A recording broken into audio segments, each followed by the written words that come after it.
This video is intended for education and training of eye surgeon. Viewer discretion is advised, not recommended for children.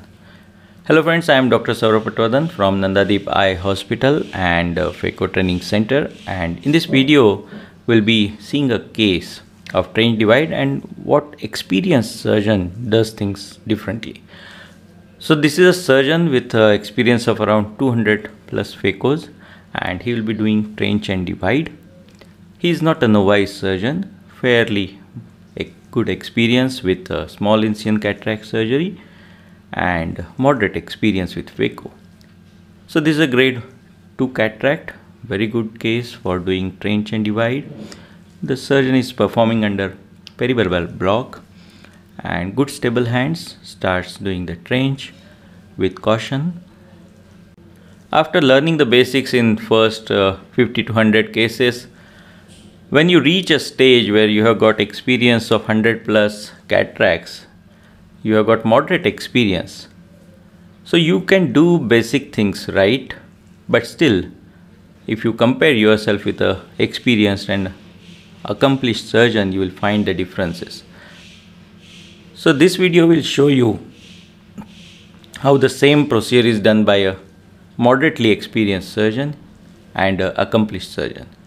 So the trenching is being done slow, methodical, which is fine, keeping the phaco probe to the central 4mm area, trying to go deeper with each trench, with each stroke of the phaco probe. And this is the common mistake. You can see the inadequate depth and superficial placement of the probe and Sinskey, which the surgeon immediately realized. So he rotated the nucleus and started doing deeper trench on the other side.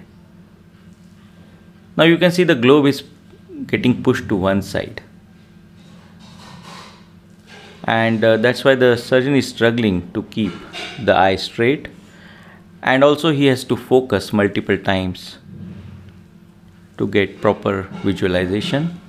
And with the good depth in the trench, the division could be achieved. And now he'll be dividing the heminucleus,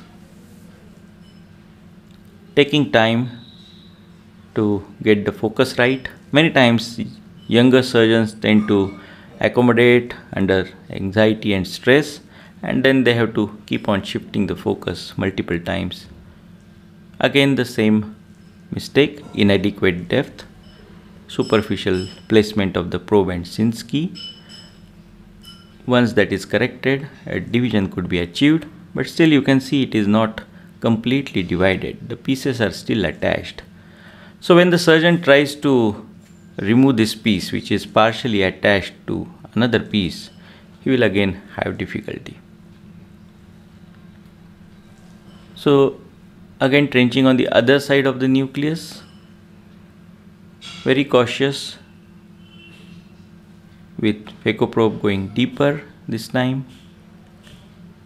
Again judging the depth of the trench and then trying to divide, which you could achieve. Again not completely divided, you can see the partial attachments, and that is the reason why when he tries to remove this quadrant out of the bag, it's not coming out easily, and now he realized that he has to separate. Now let's have a look at same step done by a accomplished experienced surgeon. Globe is straight upright, just 2 or 3 strokes of phaco probe for doing trench, and complete division because of the proper placement of the phaco probe and the Sinskey. Again you can see the complete division. Every movement is calculated, no excess power is given, but no suboptimal power is given, just adequate to trench and just reaching the adequate depth and then achieving complete division.